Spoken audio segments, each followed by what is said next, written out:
Is this the strongest episode of Iron Culture? That is up for debate, but let me just share, Eric, a quick little story for the listeners out there, for the viewers. Yes, if you're watching, there is a golden light in my room because we're blessed with His Holiness. IPF royalty in the house. I first became aware of Sir Brett Gibbs. I don't know if you're knighted yet, but I'm sure it's an inevitability at this point. But honestly, full transparency, my homie Johnny Candido, where I remember in the lifting community, and I've said this before, in 2011, there was a video that went semi-viral, a couple million views. An individual, Jay Rhodes was his name, deadlifted 500 pounds at a body weight of about 170. And at that time, it was kind of unheard of to the larger lifting community. And then there's different people. I did the Green Ranger thing, 545. Not a big number. In comes Johnny Candido. And I think to myself, wow, that is the next level. Where there's this individual where he's squatting 500 pounds pretty effortlessly, you know, deadlifting. And then everyone, once again, it's like this guy who, in quotations, doesn't look like he lifts. He's lifting a lot of weight. And then we heard a murmuring. He was the one. He was the voice in the wilderness.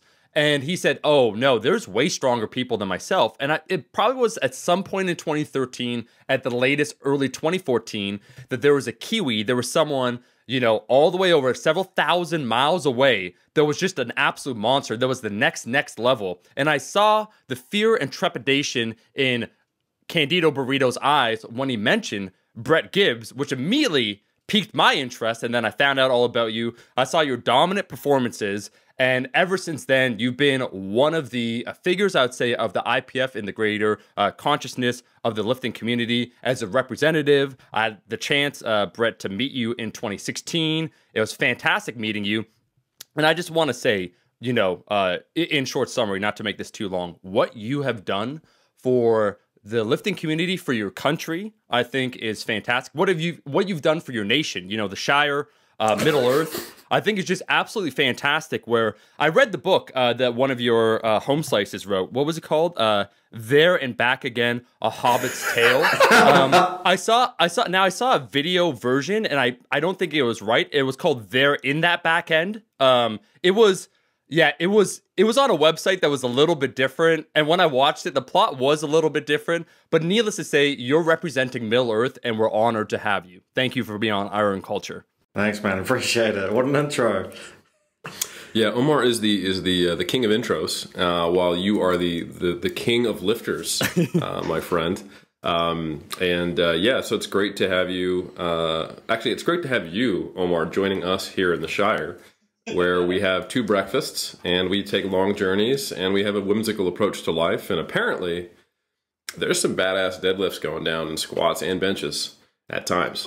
So. Eric, is it the gravity? Is it now it seems like what we're going to be talking about, because, you know, when I mention Lord of the Rings or anything of that nature, I'm not going to get off of it. I'm Ecthelion battling Gothmog, okay? Wow. We're going Silmarillion style. But I was going to say, are we talking kind of a philosophy similar to Tom Bombadil in Lord of the Rings? Almost not quite whimsical, Eric, but having a proper perspective on lifting that's a little bit more holistic, where we can, you know, ready ourselves to face the consequences and be okay no matter the outcome. Yeah, I mean, I think there's a time when you might start as Strider, but eventually you become Aragorn and ascend.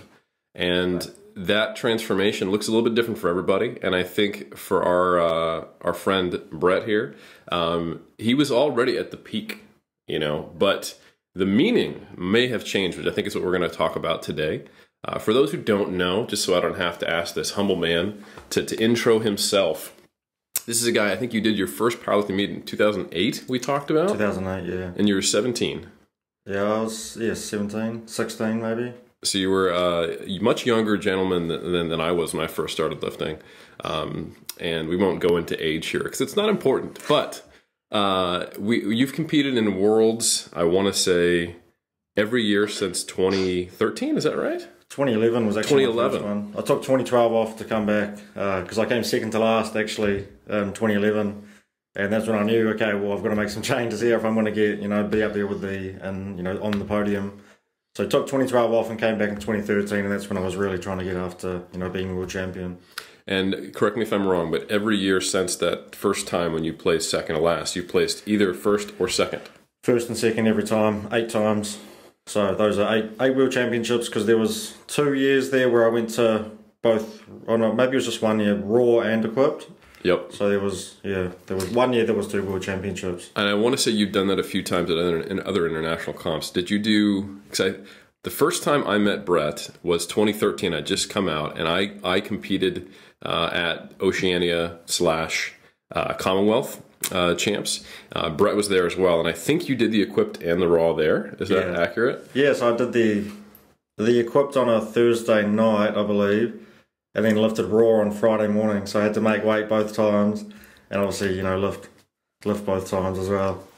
Like, just I don't want to overstate how ridiculous that is, but that's pretty ridiculous and impressive. So just the level of, I think, commitment, effort, self-belief, and just resilience that takes is something that's commendable. I know there have been a few other athletes who've done that. I've seen a few who do both in the same competition, but it's absolutely rare, and it's, I think, even rarer to be able to perform well in both. You typically have the first one goes well, right? Yeah. Well, because I remember that competition quite well. I was really chasing down the world junior squat world record for the equipped, and that was around 800 pounds. And then I actually missed that, but then came back out the next day and got a couple of world records in the raw and the junior. So it wasn't like I was just sort of like ticking the box, and because some people do like to go and do the bench only, and they'll do a 3 lift and then an equipped one as well. But they'll put more emphasis on one of them. But for me, it was always like, at that time especially, it was like, nah, man, we're going out there and we're going 100%. We're going to go to sleep. We're coming back out.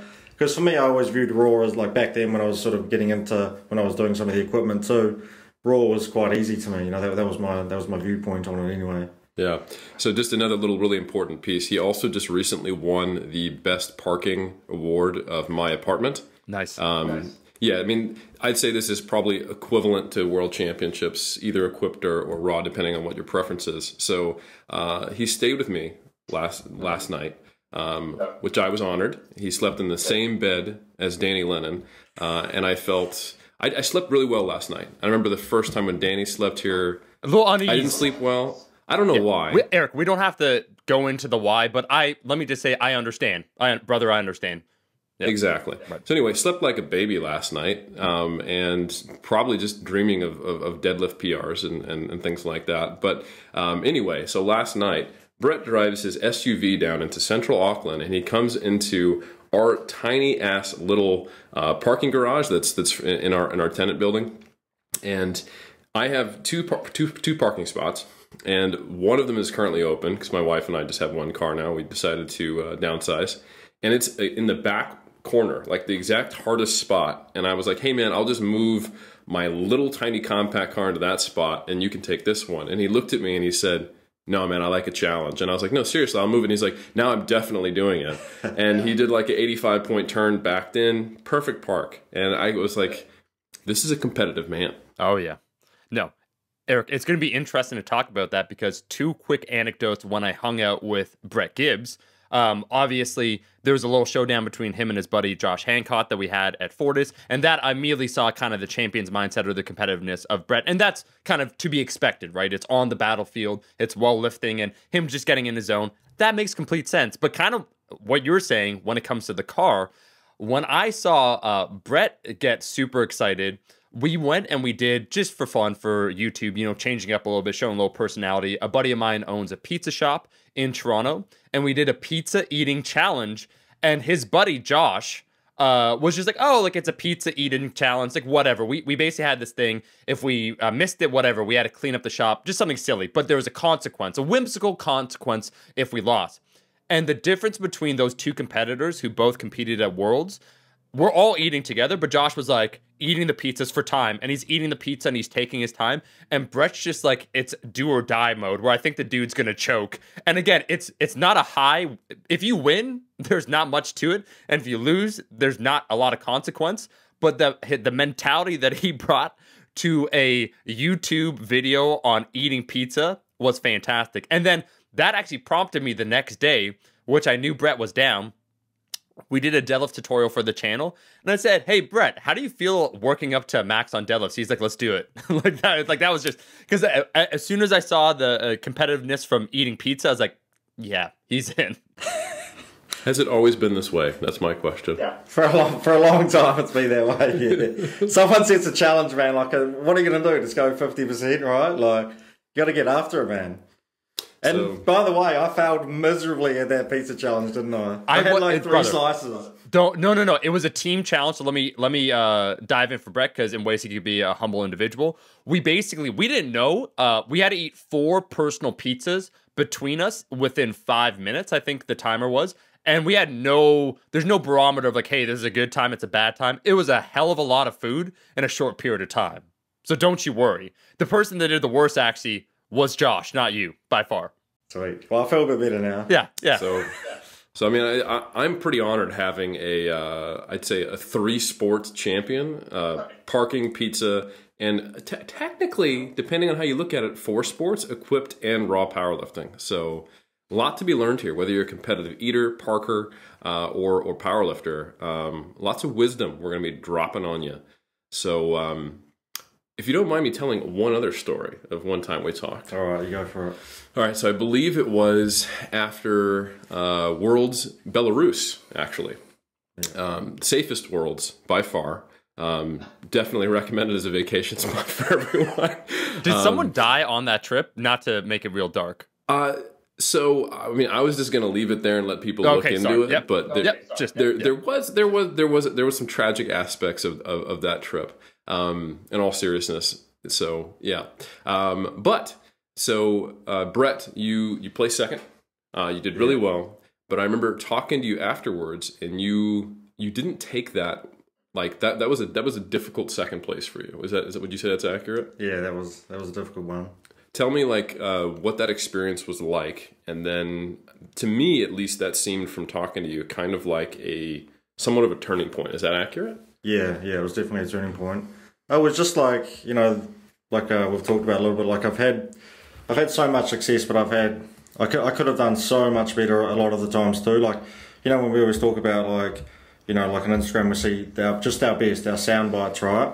We're putting out our best impressions, but there's been so many competitions where I've gone and, probably capable of doing X, but have just completely, failed and have not even gotten close, right? And like for Worlds in particular, that one, like it was pretty much a walk away for me. Like I was going in, I was just playing my own game, and I was really just chasing down my own numbers. Like I made a 25 kilo jump essentially from my opening deadlift to my second, and then missed both of those deadlifts on grip, and allowed the rest of the competition to get back into it.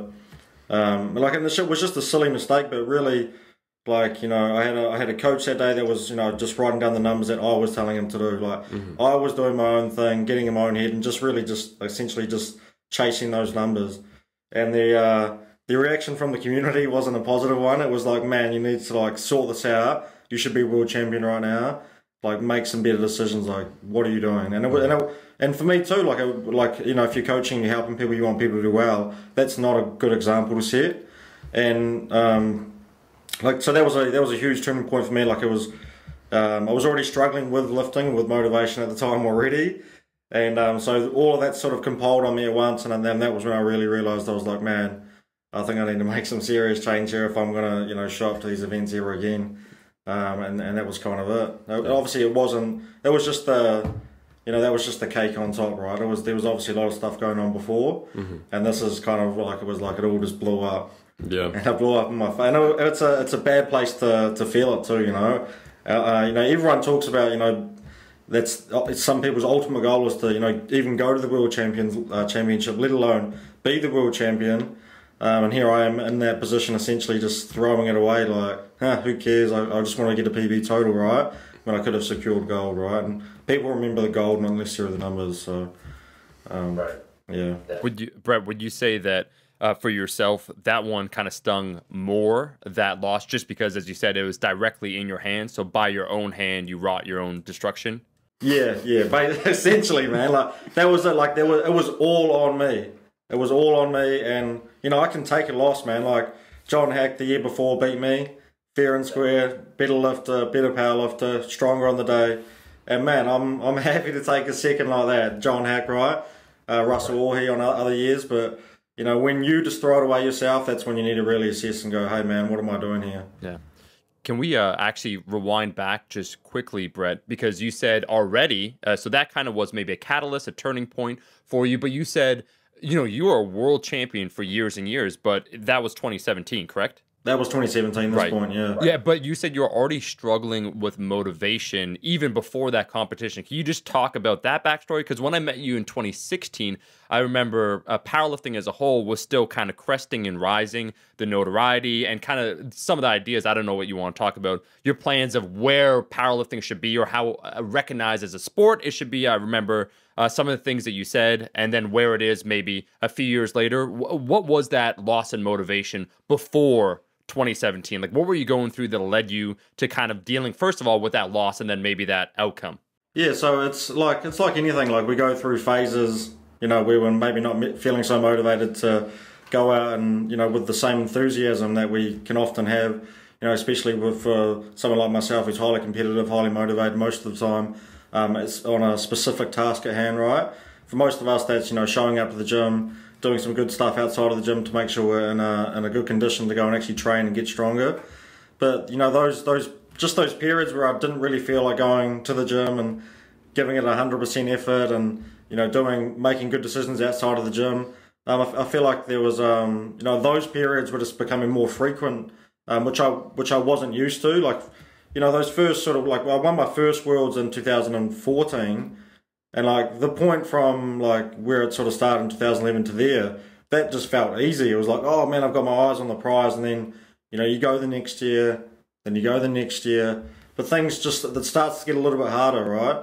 I'm not sure if it's just because, I've been there, done that, or if, I can't speak in those terms, or this is just what I experienced. And, it's like anything. Just like I said, those phases were just becoming longer and longer where I'm like, man, is this what I really want to do? Is keep showing up to the gym and it was also because it's the added pressure too. Like, I'm showing up and I'm, people are trying to hype it up on social media. Brett versus this person, Brett versus that person. I've never really been into that. I'm not really I guess like rivalries. Or... I don't know. It just doesn't vibe well with me is maybe what I'll say. And I understand that the vibes well with some people and I'm 100% okay with that. But just for me, it wasn't really enjoyable.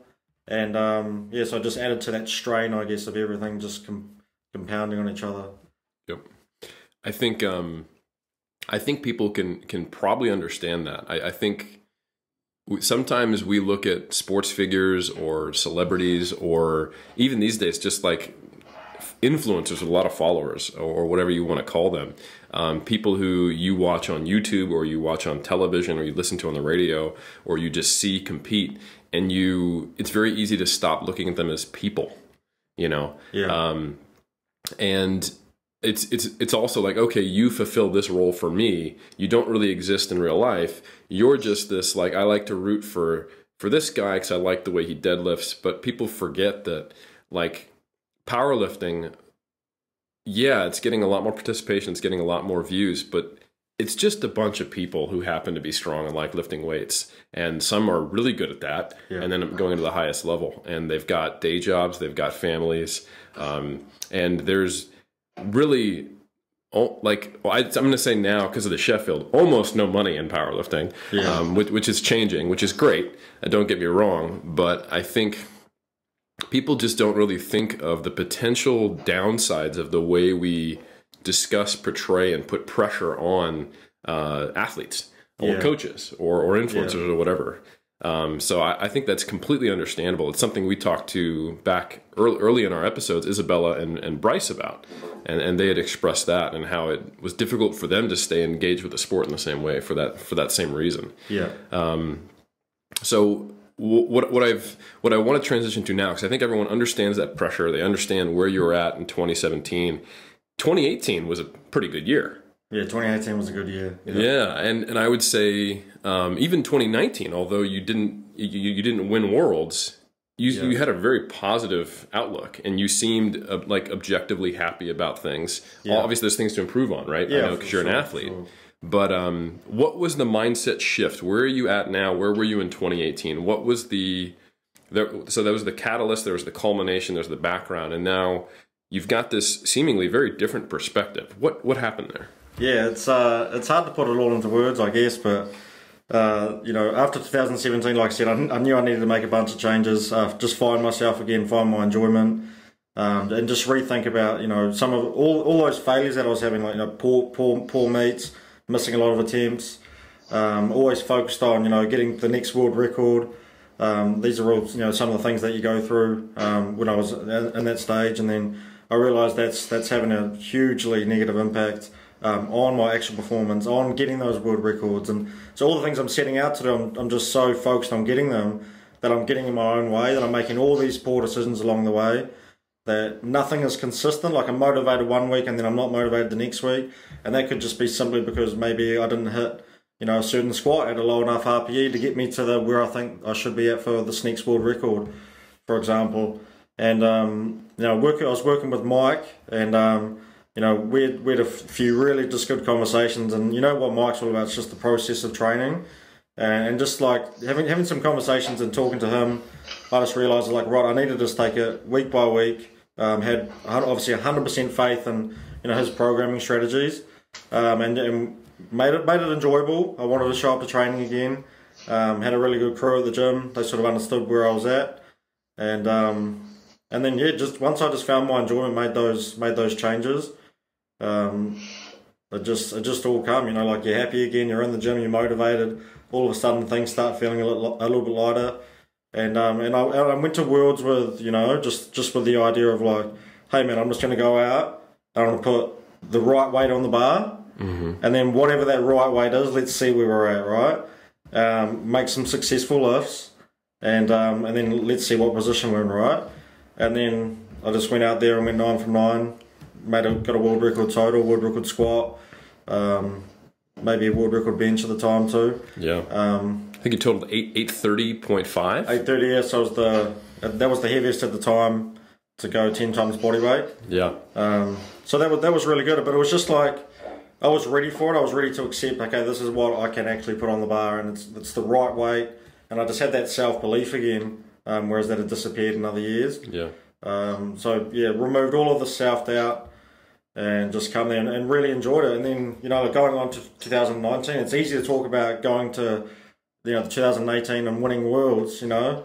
Everyone's going to enjoy that, but coming into 2019, I'd been injured for essentially 6 months, just struggling to squat and a lot of pain when I was squatting. But I knew, I was like, man, I want to go to Worlds. I want to, you know, I still want to. It's because it's feel like it's been my thing to do, right?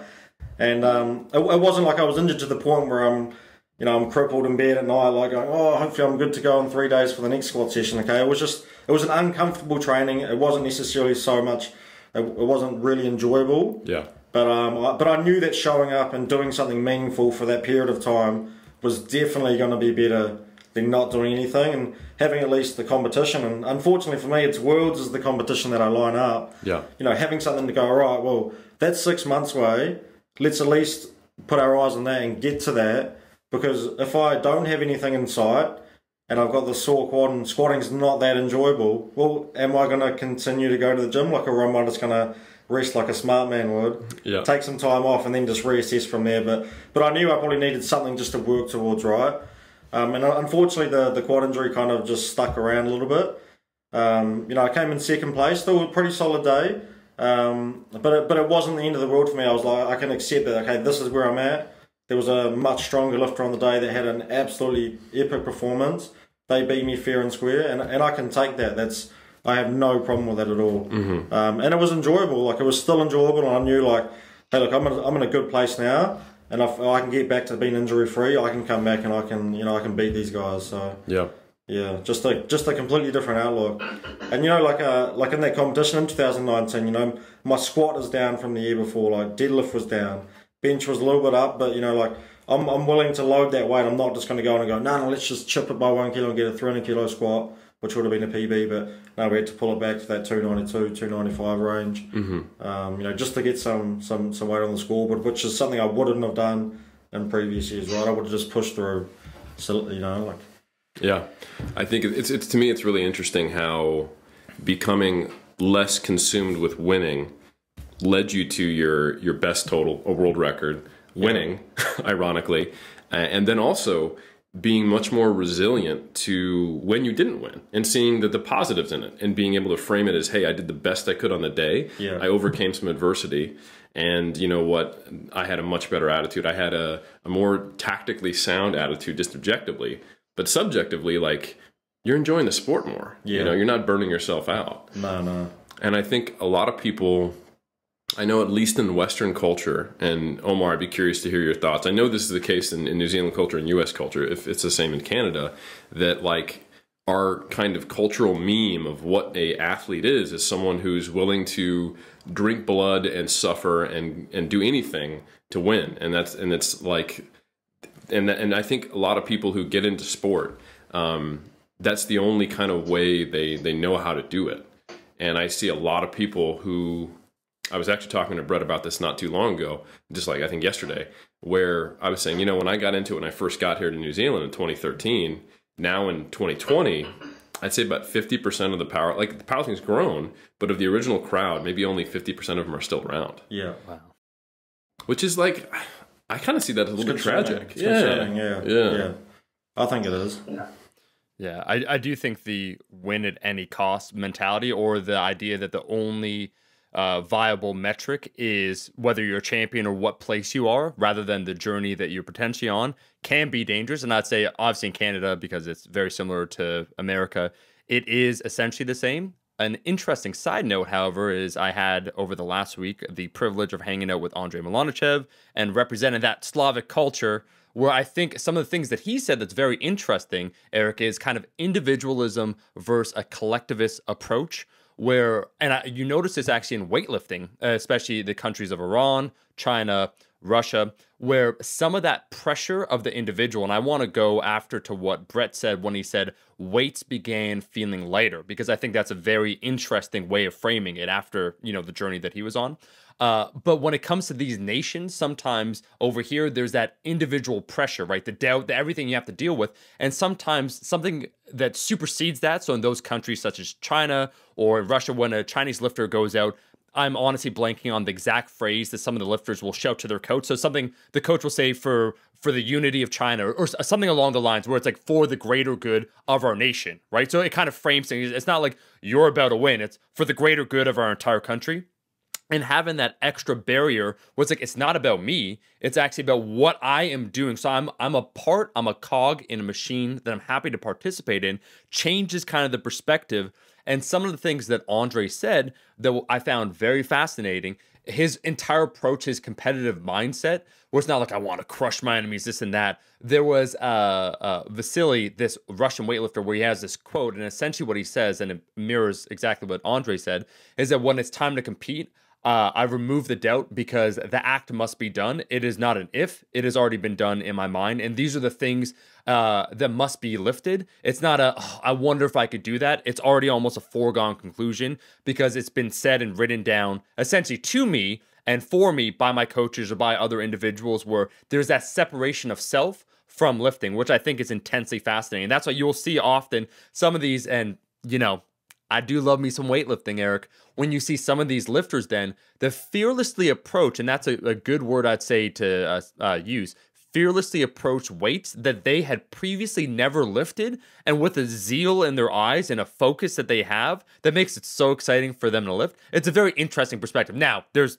obviously downsides to that, but it is interesting to note the different perspectives that athletes have cross-culturally and then as individuals. So I think what Brett said, Eric, was really interesting when he said weights began feeling lighter. And one of the things I said in a recent video like a month ago, I said essentially a heavy weight will feel heavy. And that seems like a platitude on the surface. But we know that heavy weights will inevitably feel heavy because by nature they are, quite heavy. But us making them feel like they're more than they actually are does us no good. So all that doubt that we bring in, the trepidation, the anxiety that we create over the moment, all those things that really kind of maybe what Brett hinted at, and I want to pursue that, what he hinted at is that they don't help with the end outcome, where you're putting this extra pressure. And we like to say over here, once again, we're kind of like, as fans, Eric, and I thought of this analogy when you said about, us individuals kind of participating or spectators, we're kind of like the soccer dads and moms with the child be like,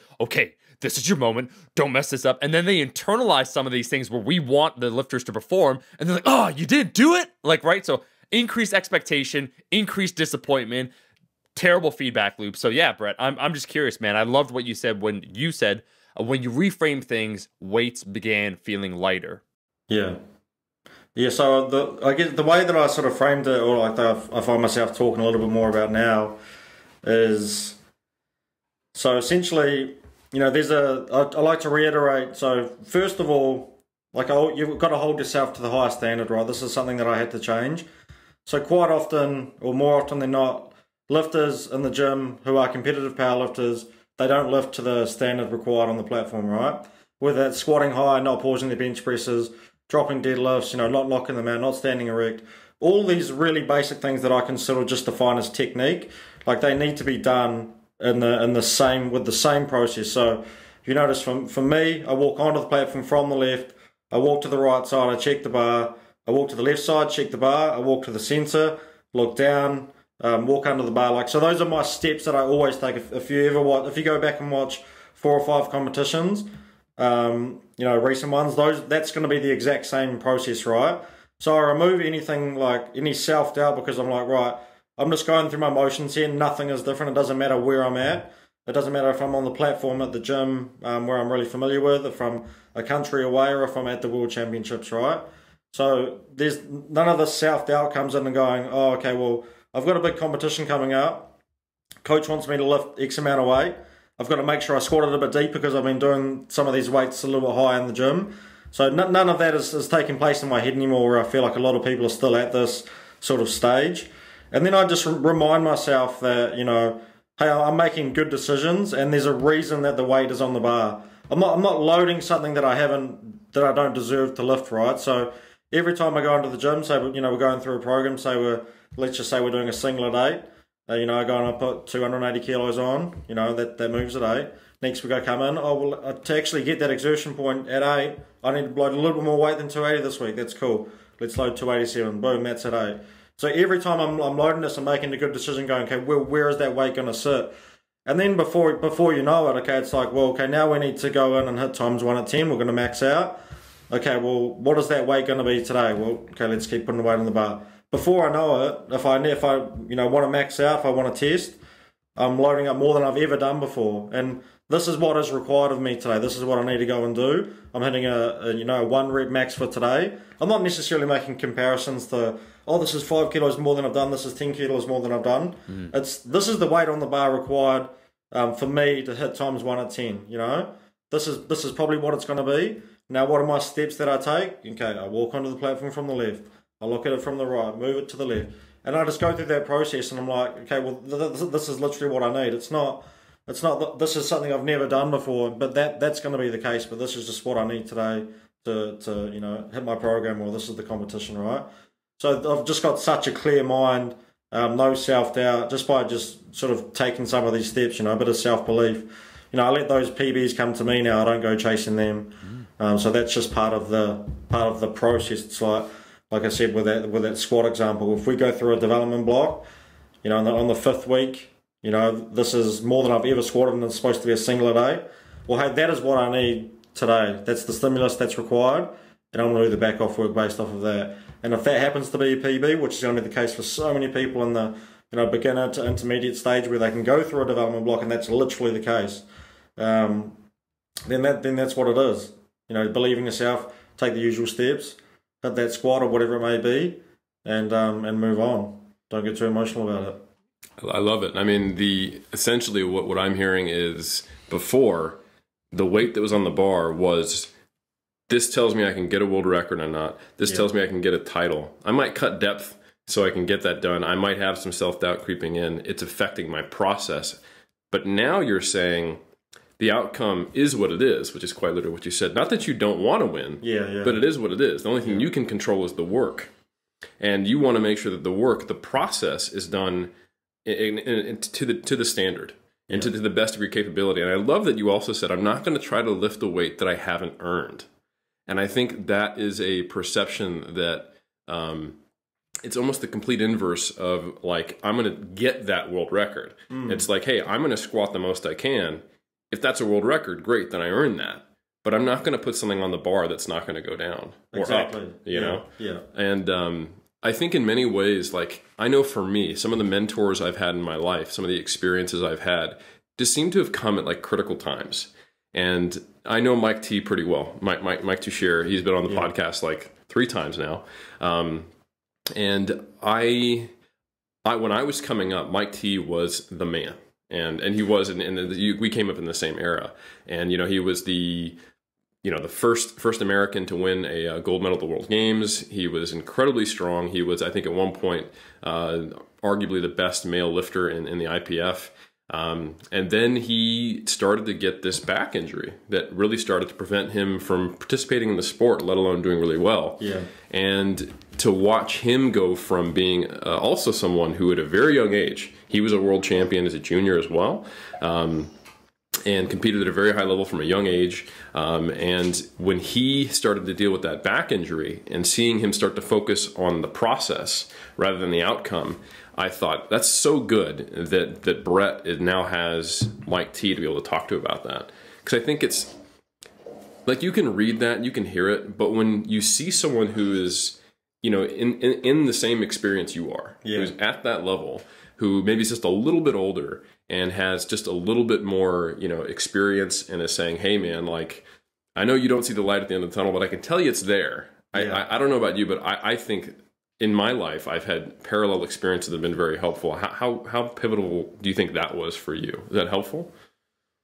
Having Mike T to like his prior experience. 100%, man. Mike, like without Mike even knowing it, you know, he's a huge inspiration to so many people, I think. And he probably doesn't even like to hear it himself. But for me in particular, man, he's, you know, one of the best mentors I've ever had. I worked with him for a couple of years, maybe 2 or 3 years. And it was the best thing for me. And it was, like I said, it was there's a reason I went to him to start with, and there's that was the best decision I've probably ever made as far for my powerlifting career. Yeah, and I think that's one of those little not intangible, but probably unexpected side benefits of training with the very RPE auto-regulated based approach. Is it makes you, instead of chasing a number, you're chasing the right performance on the day. Yeah. And I think that's something that people, Mike T kind of sneaks that in. Like, it's something he talks about. Yeah. Like, that's what I love, though, is because you need to figure some of this out.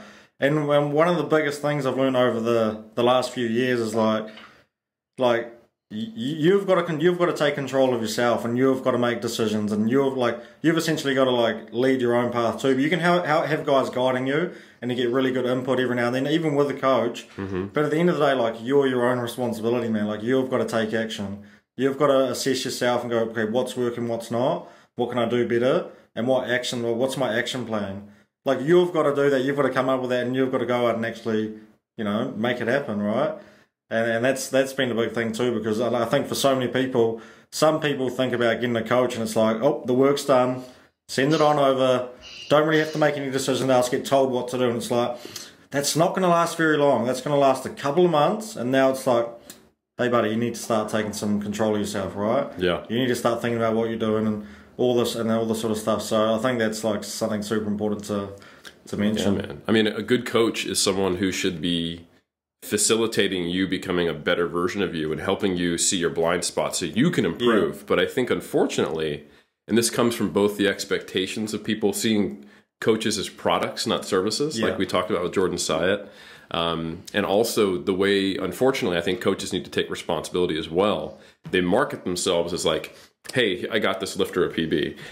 I got this lifter a world championship qualification. And it makes it sound like it's something they do for you rather than them helping you. Yeah, for sure. And I think if we want to see that change, not only do we need a change of perception on the athlete side, so you're not coach hopping every couple of months when the placebo effect wears off. And we need a change of perspective on the coach's side so that they actually market what their true skills should be. But I think there's a lot of multifaceted reasons why sport is sometimes not the greatest conducive way of developing that kind of process-oriented focus. But I think anyone who stays, especially in individual sport, like team sport's a little different. where you've got, it's immediately a community, right? Yeah. But I think for individual sport, like, fuck, you are alone in the end. And like, you might have small doses of communities, like with your training group, you train here, but all of a sudden you move, now you're training here. Like, you go through those, but at the end of the day, like I said, you're your ultimate motivation. You've got to be showing up to even meet these communities. And if these communities go, you should still be showing up to do what it is you're essentially setting out to do. Because I've gone through, it's been over 12 years now. I've gone to different gyms, a bunch of different people, and you, like, at one point, like, you can't imagine not going to the gym without seeing these guys there. And then all of a sudden, life happens and they move on, and then you're kind of like, oh, well, no, I guess I love doing this because I'm still showing up. But what comes there, and then it happens again, and then they go again, and then, you know what I mean? Like, there's that turnover for sure. And in the end, you're on the platform, and the only other thing there is a squat rack, a bench, or weights on the ground. That's it. So I think being able to focus on just what's in front of you is so important, and I think that's a huge lesson. And I think you certainly can get that by having extrinsic motivators, being focused on the win. There's nothing wrong with wanting to win, but I think people need to understand that fuel can be blinding. Like, it can make you make poor decisions if too much importance is put on it. And I think that was the main one for me. It's that the decisions you make when you think like that, they compile onto each other and you just explode. Yeah. And that's sort of what I feel like where a lot of people are at now. It's like with the burnout rate, with people not lifting more than a few years, is because that sort of stuff happens. They make poor decisions, and then it just gets worse and worse and worse, and then it's like, oh, I'm out. Yeah. And then but like, when we frame it like, it's like, hey, we're just trying to go through this process. We're trying to make better decisions in the gym, day in, day out, outside of the gym, day in, day out. We're not saying that, like, hey, don't go out there and, like, really go and fight to be number one. Go out there and give it your all. Like, we're not saying that. Like, it can still be hardcore following the process. Like, you can still be all in following the process. It's like, and I feel like when I say this, or when some people hear this, they automatically think, oh no, man, he's done, he's out, he's not competitive, and I'm like, all right, bro, like, I'll see you at Sheffield or whatever, right? Like, see how I go this year. But it's just like some people have that frame of mind, right? Like, it's all in, or it's or nothing while you're doing it. Yeah, and I look at that and I go, I understand that mindset. I started with that mindset. Yeah. Many athletes have that mindset, but almost none of them, at least in individual sport, and I don't mean individual combat sport, but I mean, sprinting, Olympic weightlifting, powerlifting. No one keeps that as their primary fuel the whole time. No. Because you just can't. I mean, like, there is no, like, defense in bodybuilding, powerlifting, sprinting. You're not allowed to throw elbows at the guy running in your lane next to you in track. So how do you become a world champion? You run as fast as you can. You lift the most weight you can. What other people do, except in some tactical cases on your second or third deadlift, it just doesn't matter. Like, the only thing that matters is what you do. And I think that's especially too in training. Like, there's like 2 decisions a year that you have to make, that actually are dependent on what other people do. Like, when it's that close, and whether, do you want to have to pull for the win, and do you have the lower or the higher lot number? Like, there are times, but we're not talking about like MMA here. We're not talking about, taking the field on a Saturday or a Sunday with your team. So I think people often get it twisted. Like, you can have this intense focus and drive to be your best, and have that be primary and winning as an outcome. And it's not like you've lost something. Yeah. In fact, if anything, you've gained the ability to have clarity in your decisions. Yeah. You don't do strange things on the platform. You don't cut depth. You don't make huge jumps. You don't go, all right, what do I need to do to get the world record total? Unless it happens to be within reach. Yeah. And I think the proof is in the Shire pudding that you've had your best performances with that changed mindset. Oh, 100%. Like we were saying, like, right now I'm 6 weeks out from my next competition, the strongest I've ever been, and training is what feels like is at the most low stress it's ever been right now. Like, I go to the gym, do my thing, and I sort of go home, and things are good, man. Things are really good. It's like I don't have that burden over my head of, like, anything to do with performance, or it's like I know what to do. I've been doing this a long time, and let's just do the thing. I love it. Yeah, I was going to say I've thought about this a little bit, and I'd be curious both of your thoughts on this idea that I think there's the evolution of a lifter that needs to occur because the learning curve of lifting, like any other discipline, is very interesting. It actually is something when you first start out, kind of tapping into that next gear makes a lot of sense because you're a beginner, you're intermediate, you have a lot of room left to grow, and you're continuously proving to yourself that yes, I can, to overcome weights that you hadn't done before, to tap into that reserve where you think, I don't know if I got this, and you prove to yourself, you know what, I actually do have this.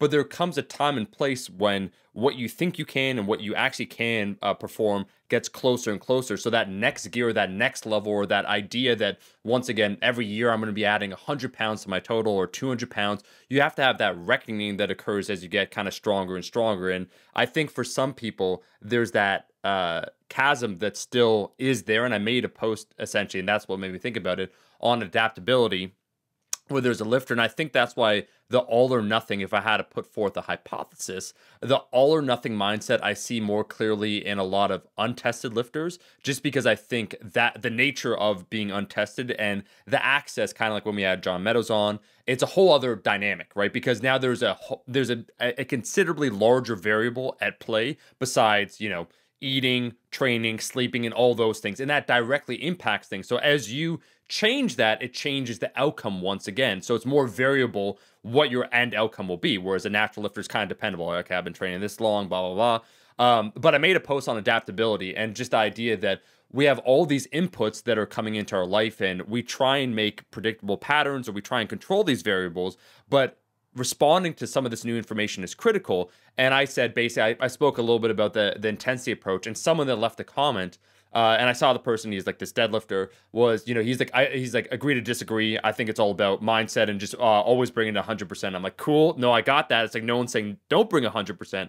But I'm curious with you guys, especially you, Brett, at the top, and then we had, Bryce Lewis, and I see kind of the cerebral thinking that develops in a lifter over time, where that feedback loop that exists kind of for a beginner and intermediate must change for an advanced lifter in order to continue to be successful, because there is kind of that gap where you think, yeah, I'm going to tap into this, like kind of what you said, where it's like, I want to hit that PB. It's like, I've never done this before. This is more weight than I've ever handled before. It's like, everything that I've been told up until this point by my body from 15 years of lifting, it's like, I could do that. You know what I mean? Like when I was, I don't know, I'm making up numbers, but when I was 20 and I didn't know if I had it on the platform, so I added 10 kilos and you know what? I got it, right? It's like those outcomes happen less and less the more you've been lifting. And so you need to think about, again, the process, how you frame things. And so I'm just curious, maybe for yourself, Eric, as a coach, and then Brett as an individual, do you find kind of there is that evolution that is necessary for a lifter in order to have sustained progress, or just also stay in the game, so to speak? Because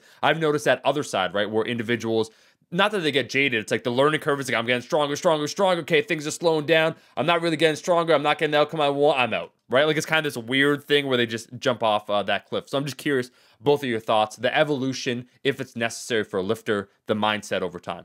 Yeah, absolutely. I think there's a few things that play into that for sure, but do they have to change their thought process and from when they're on their the first few years and then later on? I mean, absolutely. They're going to be. Think about the person you were 10 years ago versus the person you are today. Like even you are personally going to be a completely different person, right? Let alone like the sport itself hasn't changed. So your mindset and your views on just world and your life in general are going to be so much different anyway. So I think that's 100% going to be a thing. And let's say everything was just sort of remaining the same. Your views is kind of the same. Is your outlook on training going to change? I think it's definitely going to change. The way I sort of think about it is like, it's not necessarily like advanced as a world champion, right? It's like advanced as someone who's potentially getting to their genetic potential, right? For the amount of effort that they want to put into the sport or into powerlifting, how far can they take that with that effort and their genetics, right? So if they're getting closer and closer to that after a few years, then that's when you'd want so there's going to be some enjoyment period, right, where they're getting stronger, things seem to be pretty smooth, motivation's always pretty consistent, pretty high. and that's going to start to fizzle out when that gain starts to really slow down. Like you said, people get to the sort of top, and then they sort of just jump off, right? That's the key pivotal moment into going through this sort of stuff, into changing the mindset, changing the process. And if they don't go through that, then yeah, they are just going to fall off. And that's actually like what I think is actually the biggest problem in the sport right now, is that there's nothing in place there as to sort of go, hey, well, how can we view it a little bit differently from when we were introduced to the sport? Because like any sport, the message that's pushed is always, you know, getting people into the sport is like, hey, come and get this from our sport. But what about when you're in the sport? What support is there when you're actually in the sport and going through that? That's a different message altogether. That's a huge conversation piece, and I'm not sure anyone's getting that 100% right. Obviously, you know, you need to go out and search for that stuff. You need to find that stuff. You need to be aware of that stuff. But that's not a sexy message to put out, right?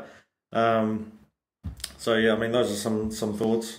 No, I totally agree. I think to drop a little science into this conversation to make sure we get the history, culture, and science here.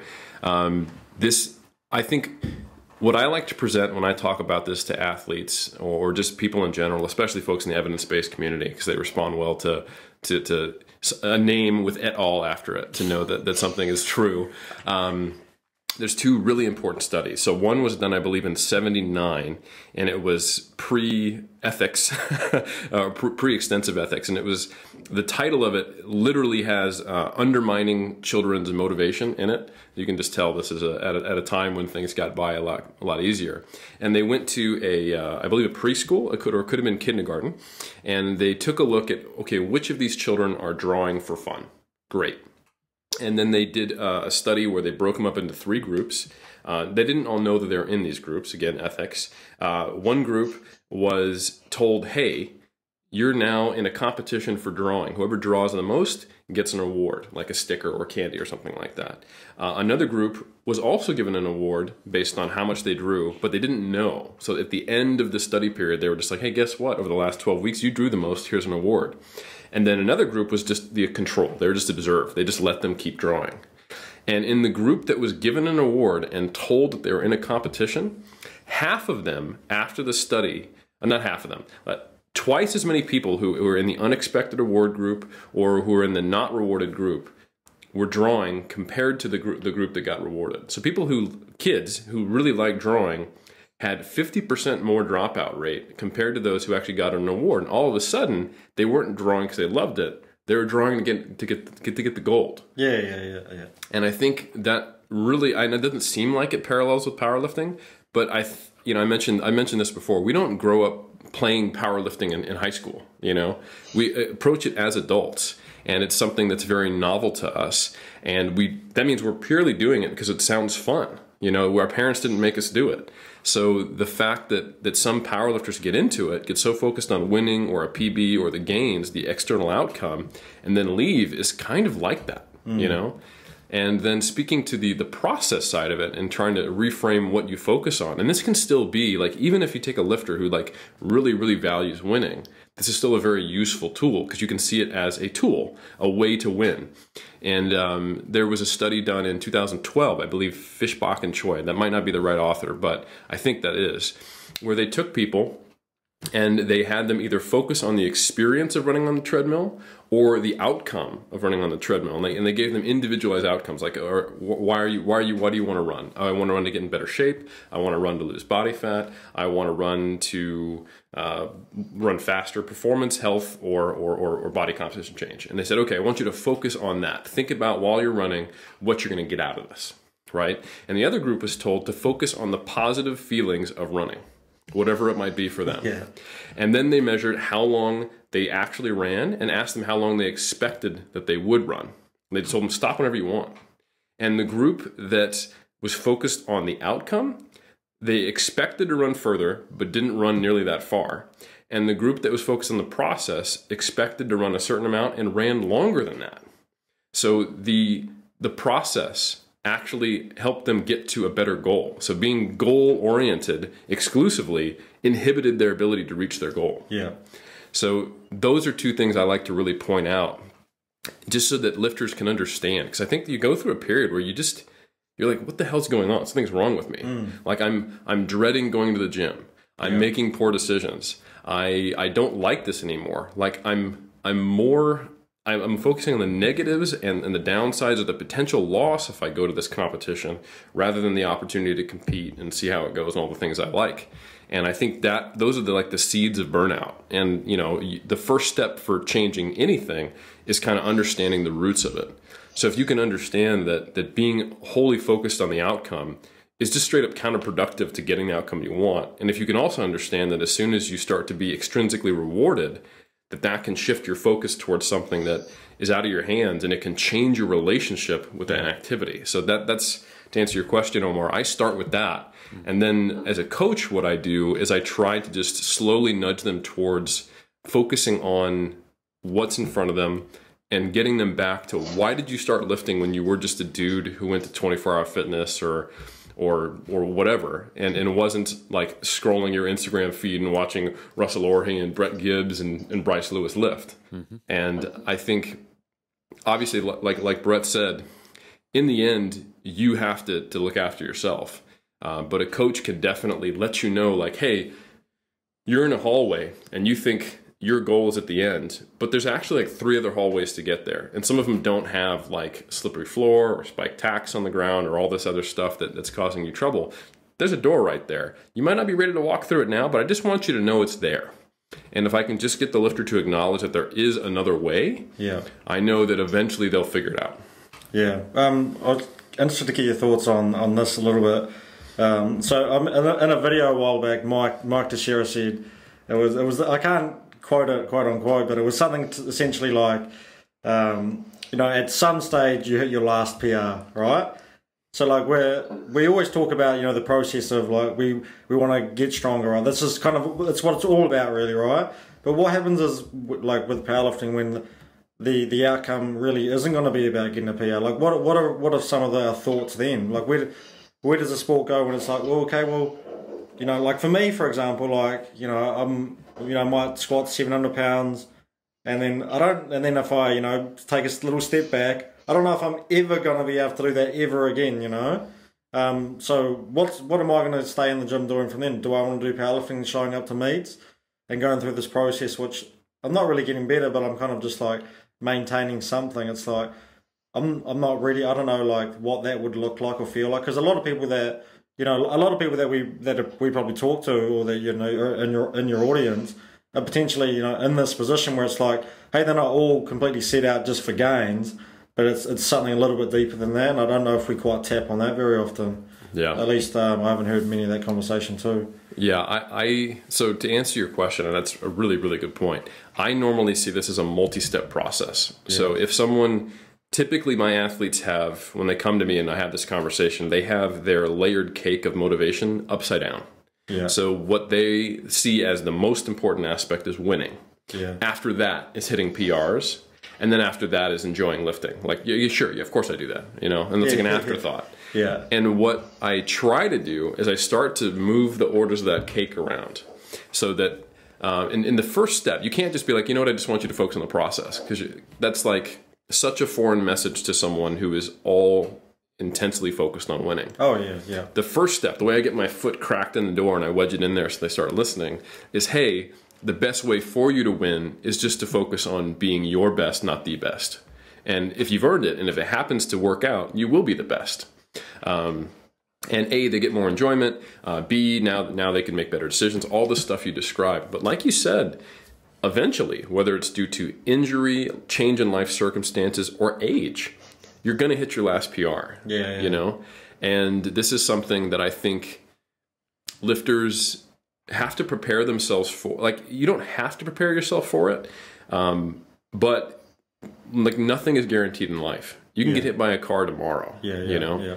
And you can have this like forced existential crisis that makes you change your perception, which is very difficult. Or you can take some time on a regular basis to be like, I am going to eventually not get stronger. What I currently crave and I love the most about my sport will be off the table. So I need to figure out a way to keep loving this. And I know for me, I think when I see athletes do this, they do a lot of different things. Sometimes they will explore other types of lifting. You'll see them. I'll try CrossFit, or I'll do Olympic weightlifting, or I'll do strongman, and I think that's totally fine. But eventually, everything is going to come off the table. Like, you will be a crippled old person and die. That's the inevitable outcome for all of us. So I think you really do need to really go back to go, hey, like if I went to a gym where you just loaded water into globes and you lifted, I never knew what I was lifting, would I still lift? You know, and why? And I think this is an internal conversation for each person to be like, do I like lifting? You know? And why do I like lifting? What does it mean to me? Do I find meaning in lifting? And then you can start to answer that question. I think a really cool thing, Omar, that you don't know. So in our seminar, the New Zealand Powerlifting Conference that we're doing this weekend, we've got 2 attendees who are in their late 60s, and they came and shared their story a little bit.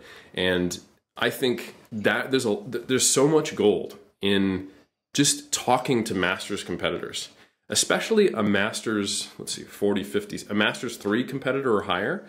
Like, not everyone's Dave Ricks. Most Masters 2 and 3 competitors probably aren't hitting PRs anymore.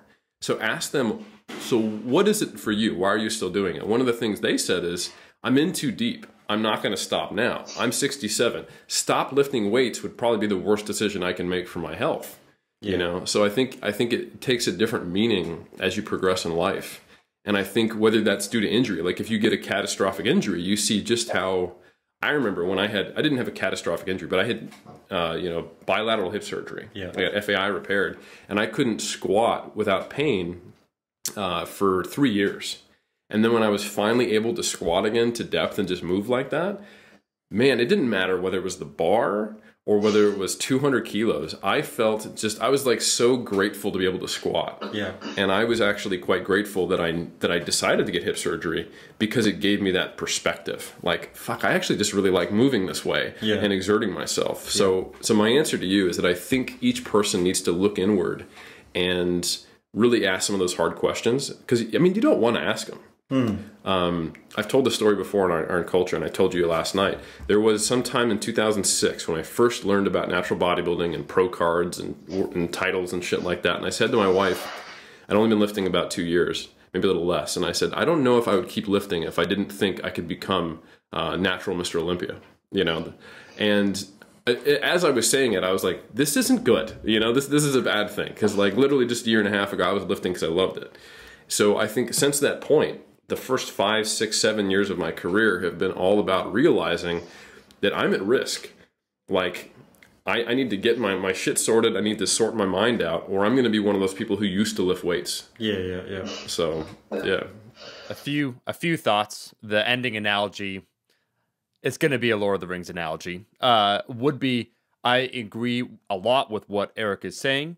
I think for an individual, if you want to stick in the same sport, ultimately it becomes more than just about you, likely, by trying to pass it on in some sort of way, either being a coach, participating in the community, creating some sort of structure that allows other individuals to thrive, where you see that the journey, because as you understand, if your main motivation is to try and attempt to hit new PRs, and you understand that inevitably there will be that day where you won't be hitting new PRs and age might catch up, or, you know, knock on wood, it might be some sort of injury. It's like, so you lose that ability. Would you keep lifting? And so I think investing in the community is one of the next logical steps if you want to stay in that sport. And I've seen that happen. And there are at Fortis, kind of what you're saying, Eric, there are at least 6 to 7 lifters that are, let's say, 50 to 60, and they compete in powerlifting and so forth, that are able to do it, or some have been doing it for a long period of time, but they enjoy the community. Kind of like what Ed Cohn said in one of the videos, where the thing that he takes the most from his years, it's not just the records, but the connections he made, the people that he met, and all those sorts of things. So you could go for the higher step, something extending beyond yourself, which I think makes sense.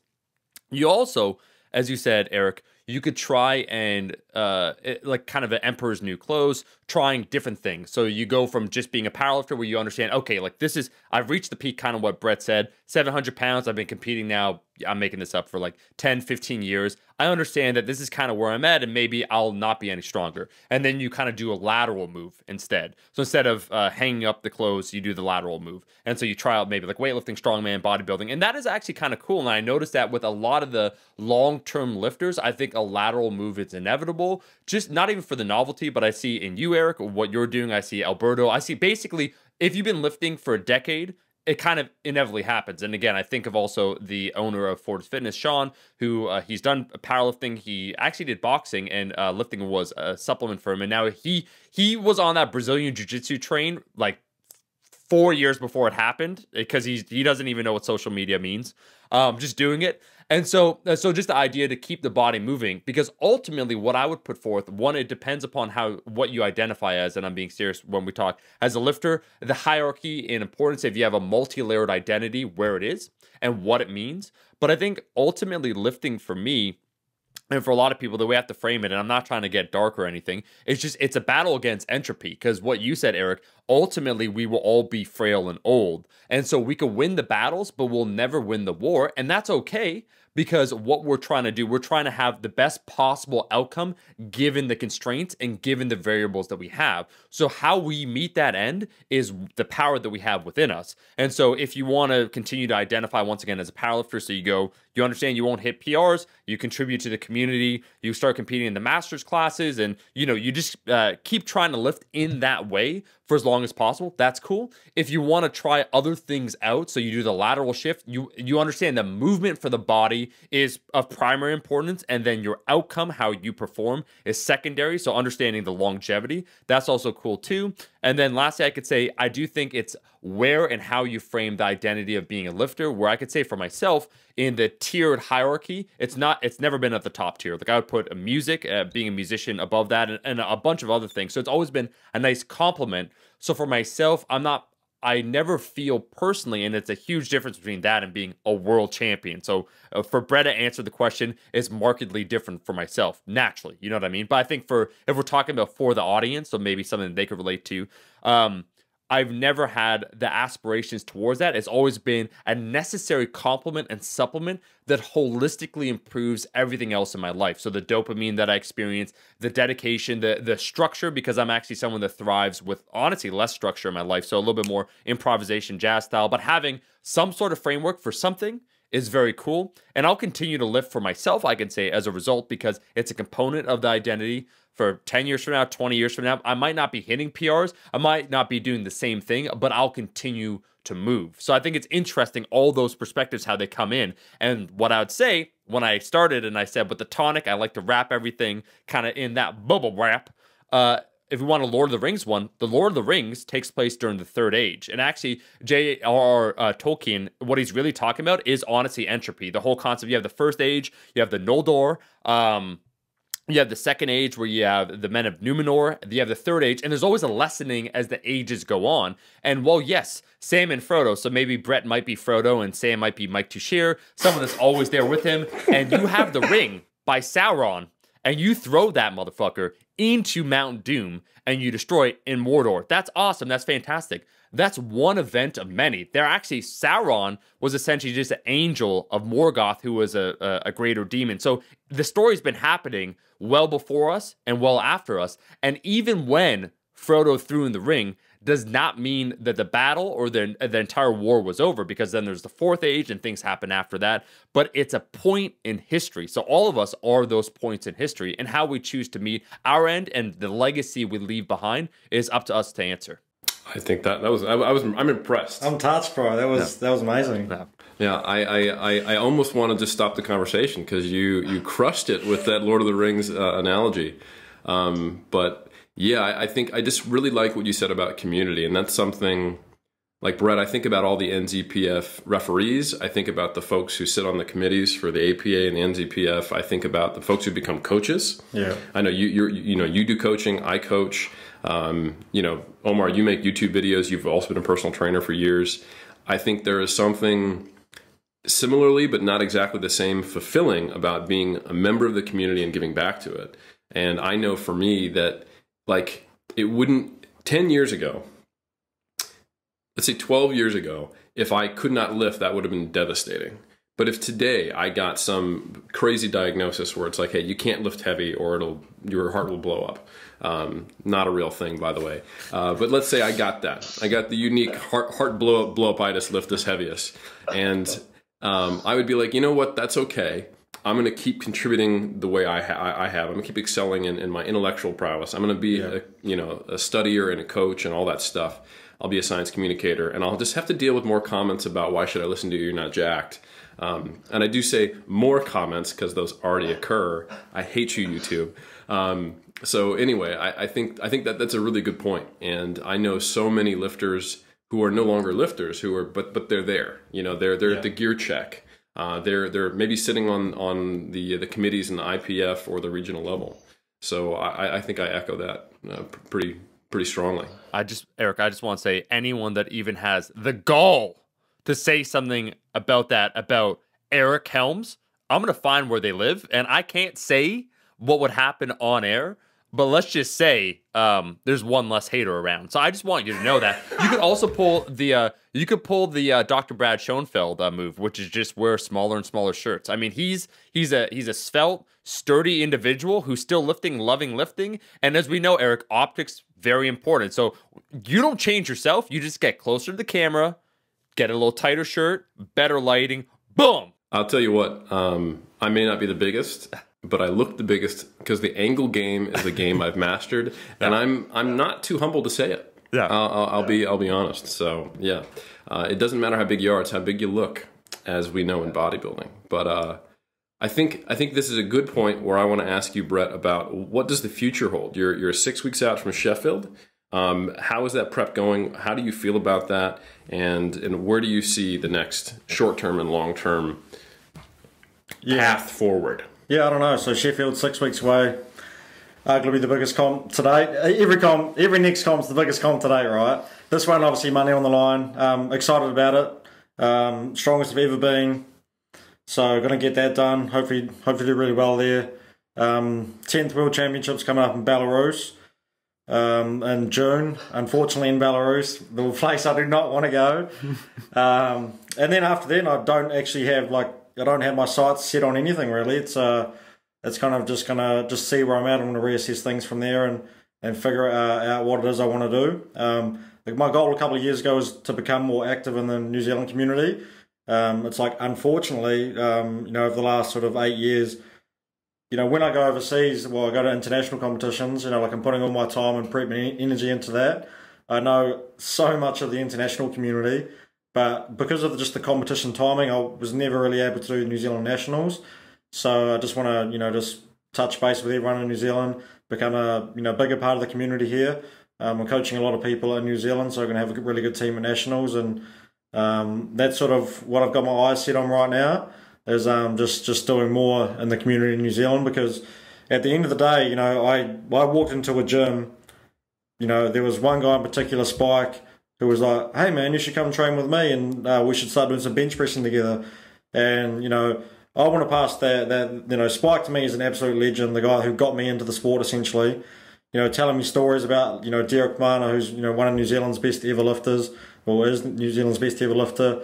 Other stories just around the community, the powerlifting stories internationally, when everything, when Ed Cohen was on the front of a magazine, hearing those stories, seeing his passion for the sport, he's at the tail end, he's never hitting a PR again, right? I want to, like Omar said, you become some of the, a bit of a figure in there, even if you're not in that situation where you are at the top of the world, or you're hitting PBs, or you're necessarily even giving it any sort of real commitment or attention. So I definitely see myself, wanting to just share that passion to people that are just stepping into the sport, and just get them started in the right direction is something that I definitely want to continue pushing forward with. I love it. passing the torch. And I just want to say it's a huge honor to have you on Iron Culture. It's a huge honor to have you sleeping in my guest room. And I think this has been a really valuable conversation. And thank you for passing that torch. I'm going to take the torch and I'm going to pass it to Omar, because you know he knows how to close these podcast episodes out like no other. So my friend, here's the torch. I do want to say just one thing quickly, Eric, that so torch comes back, all right? Torch comes back, and then you're going to respond to it. I'll hold this for a second. I know you boys got a dip, and I've been loving this conversation. I think one of the minor problems with powerlifting and strength sports in general is just how new they are, where what Brett is indicating, and I wish, because we got a lot of listeners, so just those are listening, make this shit happen, where there should be a better structure for when you become a lifter, a strictly lifter, to ambassador, to someone that's still participating after your career is over. I think of football as an example, American football, where you see the commentators. So you have Michael Irvin, Shannon Sharp, a bunch of individuals that love the sport. They're still very prominent in it, and they help contribute to the community. I think powerlifting needs more of that. So, and I see, Brett, what you're saying. I think you'd be fantastic at it. I don't know what needs to happen. I think Sheffield's one of the right steps, but hopefully as the sport continues to grow and solidify its position, there'd be more things like that in the future, more opportunities and more ways of just uniting, let's say, the community. I think that does happen. It's not very top down directed. Like for example, Arnold has done tremendous stuff for hosting the Arnold, and I can think of. There are a fair number of lifters who are have done things. Like Ed Cohn is still a very prominent figure we talked about. He's very vocal, even though he's not up there competing. But I agree with you, Omar. I think it would be cool to see the organizations reach out to people who are not who are not prominent anymore as lifters, but who were instrumental in building powerlifting what it is today, and giving them the opportunity and the respect, in my opinion, to do that. So that's actually a really good point. Yeah. Yep, that's all I want to say. Thank you so much for everyone to listening to this episode. We'll take the torch and we're going to burn anyone that comes behind us, because we're cutting the rope. And I just want to say, for those that have listened or read There and Back Again, A Hobbit's Tale, check out There and That Back End. You might find another illuminating experience on iTunes. You can help us out, leaving a rating and review. Does much to grow the Iron Cult. Make sure also to check out our man Brett Gibbs. Link to his social media will be in the description. If you leave a comment on YouTube, we'll do our best to respond. We're back every single Monday from now to eternity. Peace.